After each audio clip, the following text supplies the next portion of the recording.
Hey guys, Zoroarrkk here, and today I'm bringing you guys another video, and this video is something a little bit different. It continues on with the second to last video I made.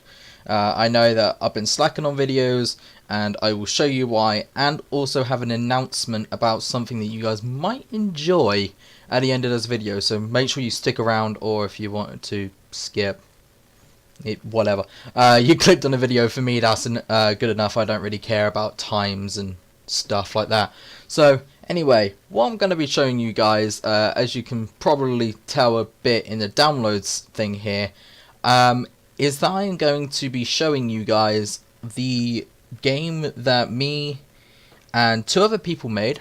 It's our first game. Well, actually, it's technically our second because we did a 2D game, but it was very much a test of how to make your sprites and everything like that, so it wasn't really a fully functioning game. This one is. Now, a lot of things didn't happen, a lot of things should have happened, a lot of things needed to happen.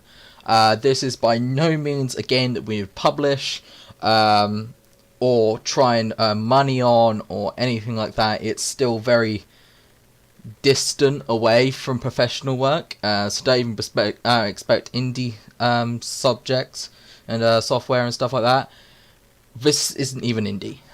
This is honestly really bad, but it's going to be something to look on and look back to in a couple of years' time. Be like, whoa, I started off with that. That was my first functioning game. I think that's the best way to put it. So we'll go into here. So we called it the God of the Sea. You obviously saw that from the little cutscene that I made, and that's one of the things that didn't actually get into the game. Unfortunately, we didn't get the cutscene in there purely because it was coding that we didn't know how to do properly. We just learned how to do the code, but we ran out of time, and then also we didn't have time to make the ending cutscene of it. So the start without the end kind of wouldn't have gone. So one thing straight away that you'll notice when I load this up is that you have no idea what you're actually doing. I'll just put that. So I'll put it in window node here. Obviously, I know what I'm doing, but if you were to play this game, you wouldn't know what you're doing. So we spawn in here, and if I just leave it for a second.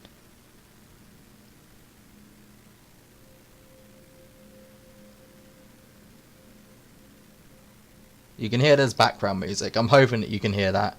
I'm hoping that I've turned that on right and everything. So I don't really normally have desktop backgrounds enabled in OBS, so I have no idea what my levels are going to be. So this is the thing you'd get when you start loading up. Just to go through things here, you are in a temple. Obviously this is mostly explained in the cutscene, but unfortunately that couldn't come in. So you're in a temple. You have to get 2 crowns or 2 relics, and my chat rooms are flashing. I'll check that in a bit. So you've got to go and get the relics, and then you've got to get out here. Now that's where the we normally was going to have it where you get out and it would trigger a cutscene. Obviously can't do that. So what we've got actually here at the moment, we have the walls that are unfortunately pretty badly textured, because we still don't know how to make our own textures well. So we have to use a website called textures.com. I think it's textures.com, might be textures.net, it's one of the two, which is free textures that you can download and put on. But because it's a free download website, unless you pay for the premium version, you only get this small versions of the images, which is why walls like that aren't too bad. But when you get over here, it's very stretched, and the same with the ceiling, which is really stretched. But unfortunately, that is a limiting factor that we have, that not many game studios would have, obviously, because you'd either pay to be a premium member on those websites, on textures.com or textures.net, whichever one it is, or you'd be able to make your own. Second thing that isn't exactly the best is the crown HUD. Unfortunately, we couldn't work out how to get it in the top corner. It just wouldn't go there, so that's where it is, and when I move it bounces a little bit. Again, that's just novicity that we can't really sort out yet, especially with the time limit that we had. Next thing you notice is the water. Now, water was actually the theme of the game that we were making. That's why we called it the God of the Sea, based it all around Poseidon, because water was the theme, and this actually started out to be a roguelike game. We wanted it to be a roguelike, sorry, game, RNG, I think we wanted permadeath, but we still technically have permadeath. You just reset the level because it's only one level anyway. It's not anything too big. So you always restart having to do it again if you die. But we had to scrap RNG because, as you can guess, we had no time to work out how to do it and had no skill to do it yet. So it was pretty bad. The only thing else you can see on here is the health bar at the top, which is out of 100 there, and also the skeleton over here. Now, the skeleton, we did actually have a texture for it, but unfortunately we couldn't work out how to get it in. It was just bugging, not doing anything. So we have an untextured and a pretty badly animated one. It doesn't actually have a walk animation, it's just gliding, but it does have a attack animation. So if I let it hit me, it does hit me for health. As you can see, I'm now on 87. And they are a pain in the ass in this thing. Another thing you can notice is the walls sometimes aren't exactly like the right place. That's something that if we had a couple of extra hours that we literally worked right out to a deadline on this. If we had more time, we would fix that. Now I'm gonna shut up again. And hopefully, oh shit, if I don't die. Hopefully you heard that it made a little sound when I picked up the crown. Half the crown, sorry. Obviously you can see that it's now gone to 1. And I'm probably actually going to die in this playthrough. So this is a wall where we're going to have our exit, as we will see. But we have to run to the other side of a dungeon to get it. Now, one thing that makes this game pretty hard is that the skeletons have an insane range.